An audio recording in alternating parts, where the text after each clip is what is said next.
ધોરણ 8 ના તમામ વિષયના વિડીયોની નોટિફિકેશન મળી શકે. વિડીયો લાઈક કરો, તમારા મિત્રો દોસ્તોને શેર કરો.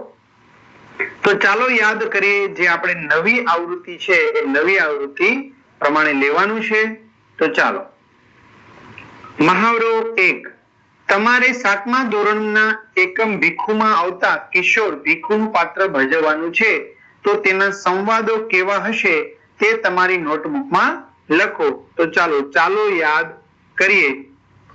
સ્વ અધ્યયન પોથીમાં પેજ નંબર 1 ઉપર શું પ્રશ્ન છે કે મારે 7મા ધોરણમાં એકમ ભીખુમાં પાત્ર ભજવવાનું હોય તો હું નીચે મુજબ સંવાદ બોલીશ. હું જલેબી ખાઈ જઈશ તો મારા ભાઈ બહેન શું ખાશે? હું તો પેટ ભરીને ખાઈને આવ્યો. મેં જલેબી ખાધીને ખૂબ જ પાણી પીધું. આ ગરીબની કોઈ મદદ કરો, મને શેઠે જલેબી ખવડાવી હતી. તો વિદ્યાર્થી મિત્રો, આવું સરસ મજાના સોલ્યુશન સાથેની પીડીએફ પણ આપણે તૈયાર કરેલી છે. ચાલો, બીજો પ્રશ્ન છે એ જોતા પહેલા ઘણા બધા વિદ્યાર્થી મિત્રોની કમેન્ટ આવે છે, સર અમારે આ રીતનું જોતું હોય તો ક્યાંથી મળશે? શું તમે ગુજરાત બોર્ડના ગુજરાતી માધ્યમના વિદ્યાર્થીઓ છો? શું તમે 2026માં બોર્ડની પરીક્ષા આપવાના છો? તો આ વિડીયો તમારા. ક્યાંથી મળશે?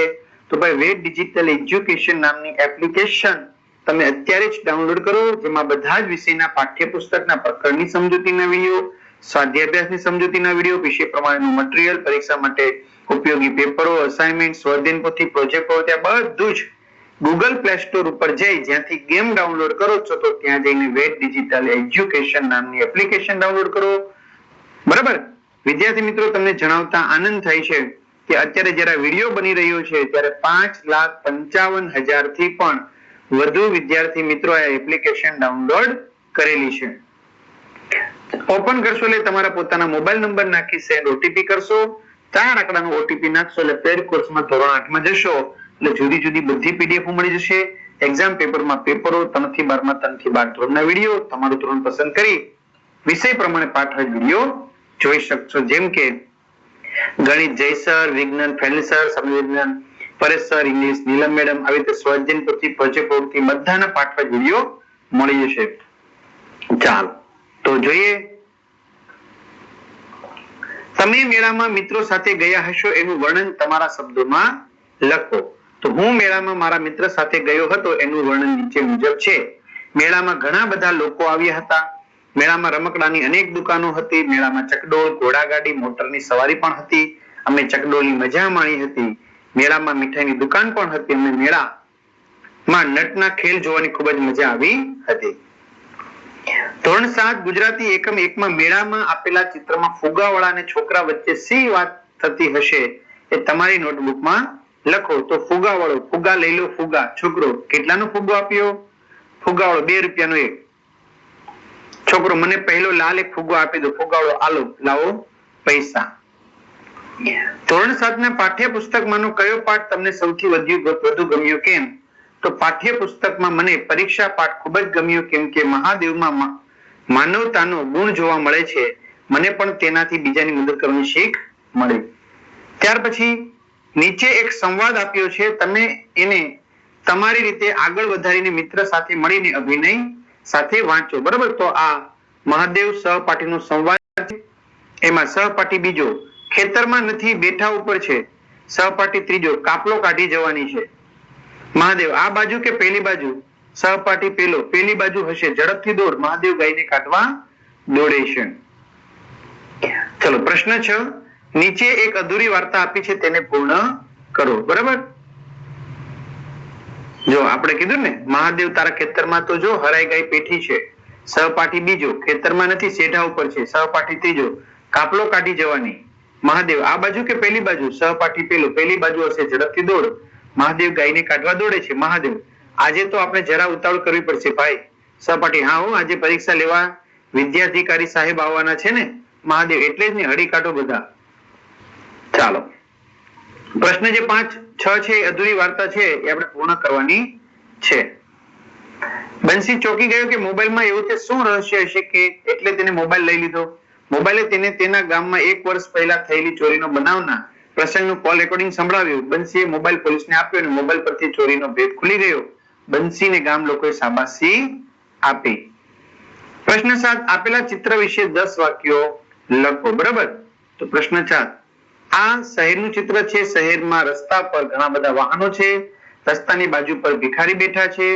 રસ્તા પર લોકોની અવરજવર ચાલુ છે. શહેરમાં ઘણા બધા કારખાના આવેલા છે. શહેરની દૂર મંદિર પણ દેખાઈ રહ્યું છે. ભિખારી આવતા જતા લોકો પાસે ભીખ માંગે છે. ભિખારીના છોકરા ત્યાં રમી રહ્યા છે. મિલોમાંથી ધુમાડાના ગોટા નીકળી રહ્યા છે. હવે પેજ નંબર આપણે 3 ઉપર આવશું. બરાબર, આ કઈ તમારે લખવાનું નથી. ચલો પેજ નંબર 3 ઉપર શું આવ્યો, મહાવરો આવ્યો કે નહીં? ચાલો, તમારી મુલાકાત અચાનક જ તમારા પ્રિય ખેલાડી અભિનેતા અભિનેત્રી સાથે થઈ ગઈ છે. તમે એમને કેવા પ્રશ્નો પૂછશો? તો હું આ પ્રશ્ન પૂછી જો મારો પ્રિય ખેલાડી મને મળી જશે તો. તમે બાળપણમાં કેવી રીતે પ્રેક્ટિસ કરતા? તમને શેનો શોખ છે? ક્રિકેટ સિવાય અન્ય તમને કઈ રમત ગમે છે? તમે ફિટનેસ જાળવી રાખવા માટે શું ખાવ છો? રોજની કેટલી કલાક ઊંઘ લ્યો છો? તમારા વિસ્તારમાં ગવાતું કોઈ એક લગ્ન ગીત મેળવીને અહીં લખો. તો લગ્ન ગીત છે કોયલ બેઠી આંબલિયાની ડાળ, મોરલીઓ બેઠો રે ગઢને કાંગરે, ઓશીલા વીરા કોયલને ઉડાડો રે આપણે દેશ, કોડીલા વીરા કોયલને ઉડાડો રે આપણે દેશ, કોયલ માંગે કડલાની જોડ, મોરલીઓ માંગે રે લાડન લાડડી, ઓશીલા વીરા કોયલને ઉડાડો રે આપણી દેશ, કોયલ માંગે ચુડલાની જોડ, મોરલીઓ માંગે રે લાડન લાડલી, ઓશીલા વીરા કોયલને ઉડાડો રે આપણે દેશ, કોયલ માંગે ઝુમખાની જોડ રે, મોરલીઓ માંગે લાડન લાડલી, ઓશીલા વીરા કોયલને ઉડાડો રે આપણે દેશ. તમારે પ્રવાસે જવાનું હોય ત્યારે તમે શી તૈયારી કરો છો એના વિશે લખો. તો મારે પ્રવાસે જવાનું હોય તો હું કેટલા દિવસ પ્રવાસે જવાનું છે એ મુજબ કપડાની બેગ તૈયાર કરું, થોડોક નાસ્તો સાથે લઉં, કોલગેટ, બ્રશ, દાંતીઓ, તેલ જેવી દૈનિક ઉપયોગી વસ્તુ સાથે લઉં, એક ડાયરી અને કેમેરો સાથે લઉં. તમારે તમારા વિસ્તારના ધારાસભ્યની મુલાકાત લેવાની હોય તો કેવી કેવી તૈયારી કરશો? તો ધારાસભ્યની મુલાકાત લેવા માટે એમને હું શું પ્રશ્ન પૂછીશ એ વિશે પહેલા વિચારીશ, તેમજ મારા વિસ્તારમાં ધારાસભ્યની અગાઉ એપોઇન્ટમેન્ટ માટે તપાસ કરીશ અને મારા વિસ્તારના જે પ્રશ્નો હશે તેનું હું એક લિસ્ટ બનાવી રાખીશ. તમારા વિસ્તારમાં રખડતા ઢોરની સમસ્યા હોય તો તમે શું કરશો? રખડતા ઢોર માટે હું એક પાંજરાપોળ બનાવું અને દરેક રખડતા ઢોર ત્યાં રાખવામાં આવે તેવી વ્યવસ્થા કરાવું, અથવા તો નગરપાલિકાને આ અંગે જાણ કરો અને અમારા વિસ્તારમાં ત્યાં રખડતા ઢોરોનો નિકાલ થાય તેવી વ્યવસ્થા કરીશ. પ્રશ્ન 2 આપેલી વાતચીત તમારે પૂર્ણ કરવાની છે. ગંગાબેન, મધુબેન મજામાં છો? ઘરે બધા સાજા નરવા? મધુબેન હા હો, ભગવાનની મહેરબાની છે બહેન, તમે આ વખતે બહુ દાડે દેખાય ને. ગંગાબેન ગયા અઠવાડિયે અમારો અકસ્માત થયો. મધુબેન કેમ કરતા થયો અકસ્માત? ગંગાબેન રસ્તો ઓળંગતી વખતે સ્કૂટરની ટક્કર વાગી ગઈ. મધુબેન કઈ ભાંગતું કે ફ્રેક્ચર તો થયું નથી ને? ગંગાબેન ના, ફ્રેક્ચર તો નથી થયું, મૂંઢ માર વાગ્યું બસ. મધુબેન તો સારું, લ્યો ભગવાનનો આભાર, ફરી આવજો. ગંગાબેન હા ચોક્કસ. બરાબર, ફરી પાછા આપણે આગળ વધીએ વિદ્યાર્થી મિત્રો. પેજ નંબર 3 પરથી આપણે આગળ ક્યાં જશું? પેજ નંબર 4 પરથી મહાવરો 1. બરાબર, પેજ નંબર 4 ઉપર મહાવરો 1. તમારા ગામ વિસ્તારની લોકકથા વડીલો પાસેથી સાંભળી મેળવીને વર્ગખંડમાં રજૂ કરો. બરાબર મિત્રો, આમાં દરેકે પોતાના ગામ પ્રમાણેની લોકકથા સાંભળવાની છે, એટલે તમે આ જાતે કરી શકો છો. મહાવરો 2 તમારા વિસ્તારના લોકગીત મેળવીને તેનું વર્ગખંડમાં ગાન કરો. બરાબર, તો મહાવરો 2 અમારા વિસ્તારનું લોકગીત સવા 2 શેરનું મારું દાંતરડું રે, સવા 2 શેરનું મારું દાંતરડું રે લોલ, કડિયું ઓલા લાલિયા લુહારે, મુંજા વાલમજી લોલ, હવે નહીં જાઓ વીડી વાઢવારે લોલ, સાવરે સોનાનું મારું દાંતરડું રે લોલ, હીરનો બાંધ્યો છે એનો હાથ, મુંજા વાલમજી લોલ, હવે નહીં જાઓ વીડી વાઢવારે લોલ. મહાવરો 3 ધોરણ 6 ની લોકકથા લેખન જાલી નો રહી વાંચીને મિત્રો સાથે મળીને તેની નાટક રૂપે ભજવણી કરવાની છે. તો નાટક રૂપે તમારી જાતે ભજવણી કરવાની થશે. મહાવરો 4 નીચે એક લોકગીત આપ્યું છે, એનો ભાવ તમારા શબ્દોમાં તમારે લખવાનો છે. બરાબર, આ લોકગીતનો ઉત્તર દખણથી ચડી વાદળી રે લોલ. આ કાવ્યમાં વરસાદ આવવાના એંધાણ દેખાતા ખેડૂત વાવણી માટે કેવી તૈયારી કરે છે એ વાત તેમજ વરસાદ આવ્યા બાદ ધરતીમાં પાક લહેરાઈ ઉઠે છે તેની વાત કરવામાં આવી છે. ત્યાર પછી આપણે આગળ વધીએ વિદ્યાર્થી મિત્રો. પેજ નંબર 5 ઉપર મહાવરો. નીચે બાલ સૃષ્ટિ સામયિકનું એક પાનું આપ્યું છે. તમારા પુસ્તકાલયમાંથી બાલ સૃષ્ટિ મેળવીને તેના આધારે જવાબ આપો. બરાબર, આ બાલ સૃષ્ટિ છે એમના વિશે તમારે જવાબ આપવાના છે. પહેલું, બાલ સૃષ્ટિનો આ અંક કયા વર્ષના કયા મહિનાનો છે? તો બાલ સૃષ્ટિનો અંક વર્ષ 2018 ના ઓગસ્ટ મહિનાનો છે. બાલ સૃષ્ટિના અંકની કિંમત કેટલી છે? તો બાલ સૃષ્ટિના અંકની કિંમત ₹8 છે. બાલ સૃષ્ટિના વાચકો મુખ્યત્વે કોણ હશે? બાલ સૃષ્ટિના વાચકો મુખ્યત્વે બાળકો હશે. બાલ સૃષ્ટિના અંકમાં શાને લગતી માહિતી વધુ હશે? બાલ સૃષ્ટિના અંકમાં આઝાદીને લગતી માહિતી વધુ હશે. આ અંક કઈ સંસ્થા પ્રકાશિત કરે છે? ઓગસ્ટ માસમાં 15 ઓગસ્ટ આવે છે તે માટે આ બાલ સૃષ્ટિ છે એ કઈ સંસ્થા પ્રકાશિત કરે છે? તો મિત્રો અહીંયા જોવું પડશે આપણે. આ વિશેષ અંક છે બાલ સૃષ્ટિ પોતે જ, બરોબર? બાલ સૃષ્ટિ જ. ચાલો, ટ્રાફિક સિગ્નલ થી તમે પરિચિત છો, એના વિશે મહત્વ વિશે લખો.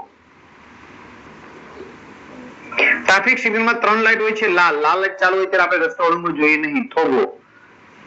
લીલી લાઈટ ચાલુ હોય ત્યારે જ રસ્તો ઓળંગવો, પીળી લાઈટ ચાલુ હોય ત્યારે રસ્તો ઓળંગવા જવાની તૈયારીમાં રહેવું. આથી અકસ્માત થતો અટકાવી શકાય.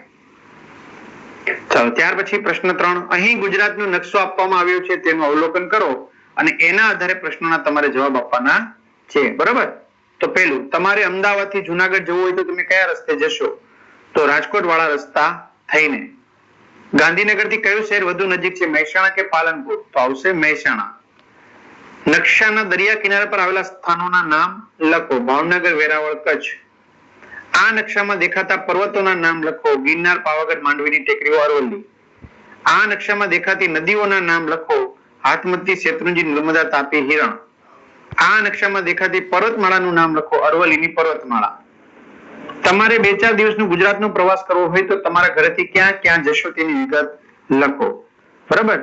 તો હું કચ્છના પ્રવાસે જઈશ, ત્યાં ઘણા બધા ફરવાના સ્થળ છે. નારાયણ, નળ સરોવર, સરદાર સરોવર, બરાબર? આ બધી સ્થળોએ હું જઈશ. નકશામાં દેખાતા સરોવરના નામ લખો. નકશામાં નારાયણ, નળ સરોવર, સરદાર સરોવર વગેરે.